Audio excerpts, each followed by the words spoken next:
लघुचाप आनीपारे उत्तर ओडिशार बड़ बन्या। हाँ आज्ञा मुझे कलाकान समिति आप देखते बेदरे कलाकान यूट्यूब चैनल आपन को आम चैनल को स्वागत। जदि कह आज हूँ अगस्ट 10 तारिख उत्तर बंगोपसागर पार्श्ववर्ती उत्तर ओडिशा और पश्चिमबंग उपकूल दक्षिण बांग्लादेश उपकूल लगे एक घूर्णिझड़ क्षेत्र सृष्टि होती जार प्रभाव आज उत्तर ओडिशा विभिन्न स्थान वर्षा सहित बिजुली घड़घड़ी देखा मिली और आगक आज संध्या पर्यंत राति पर्यंत कह प्रबल उत्पल वर्षा देखा मिल किंतु ये लगातार से अंचल सक्रिय परवर्ती पर्यायर घूर्णिझड़ लघुचाप परिणत होवार संभावना रही अधिक संगठित हो ये अवपात रूप नहीं पारे। लगातार 6 ରୁ 7 दिन अर्थात 17 तारिख पर्यंत ये ओडिशा पार्श्ववर्ती एवं उत्तर ओडिशा एवं पश्चिमबंग उपकूल लगी रही संभावना जहाँफल कि आज 10 तारिख रु 17 तारिख पर्यंत उत्तर ओडिशा आभ्यंतरण ओडिशा उपकूल ओडिशा और पश्चिम ओडिशा जिला अनेक प्रबल उत्पल वर्षार संभावना रही। क्यों जिले जब कह सर्वाधिक प्रभाव संभावना रही मयूरभंज बालेश्वर भद्रक जाजपुर केन्द्रापड़ा जगतसिंहपुर कटक खोर्धा पुरी नयगढ़ अनुगुल ढेंकानाल एवं पुरी गंजाम और ता सहित कह कंधमाल बौद्ध सोनपुर झारसुगुड़ा संबलपुर और ता सहित कह बलांगीर बरगढ़ और सुंदरगढ़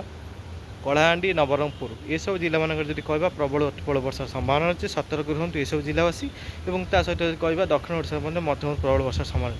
लघुचाप प्रभाव में उत्तर ओडिशार बहु स्थान में 250 मिनट अधिक वर्षा रेकर्ड हो पारे जहाँ बड़ बन्या आशंका को एड़ाई दि जाए न पारे। अर्थात उत्तर ओडिशार समस्त छोट बड़ नदी मानक बड़ धरण बन्या सृष्टि हो पारे जमीक सुवर्णरेखा बुढ़ाबड़ंग बैतरणी जलका सालंदी और ता सहित ब्राह्मणी ये सब नदी मानक जब कह बड़ बन्या आशंका को एड़ाई दि जाए न पारे। ता सहित कह पश्चिम ओडिशा जब वर्षा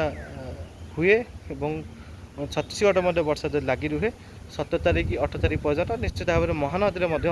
बड़ बन्या आशंका एड़ाई दि जाए न पारे। जेहेतु मौसुमी बायु सक्रिय रोचे ये लघुचाप को लगिक एक निम्न चाप रेखा सक्रिय रहाँफल कि प्रबल उत्पल वर्षा सहायक और लघुचापर दक्षिण और पश्चिम भाग पट अधिक मात्रा बादल संगठित हुए जहाँ ओडिशा उपर रही संभावना रही सर्वाधिक प्रभाव ओडिशा रे देखा मिल पारे। जदि एभली परिस्थिति रुहे निश्चित भाव में उपकूल ओडिशा आभ्यंतरण ओडिशा और पश्चिम ओडिशा जिला मानक 10 तारिख रु 17 तारिख मध्य बहु स्थान में प्रबल उत्पल वर्षा जमी 250 मिनट रु 300 मिनट पर्यंत वर्षा देखा मिल पारे। प्रत्येक दिन 50 मिनट रु आरंभ कर 100 200 मिनट पर्यंत जापे कि लघुचाप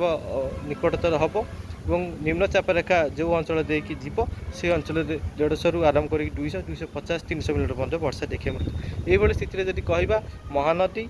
बुढ़ाबड़ंग सुवर्णरेखा बैतरणी ब्राह्मणी और जलका ये सब नदी मानक जब कह बड़ बन्या आशंका को एड़ाई दि जाए न पारे सतर्क रुहतु। और दक्षिण ओडिशा विभिन्न स्थान में मध्यम प्रबल वर्षार संभावना रही किंतु सर्वाधिक प्रभाव उत्तर ओडिशा देखा मिल पारे। लघुचापर गतिपथ और तार तीव्रता जब कह आकलन है निश्चित भाव में यार अधिक वर्षा केउठी रहिबो एवं यार प्रभाव अधिका केउं जिले में पड़वार संभावना रही आगामी दिन में जनापड़े किंतु एबेका जहाँ प्राथमिक आकलन जनापड़ी निश्चित भाव में एक बड़ बन्या उत्तर ओडिशा देखा मिल पारे। तो देखा जदि पानीपाग कौन परिवर्तन घटुच निश्चित भाव में अपडेट देवी।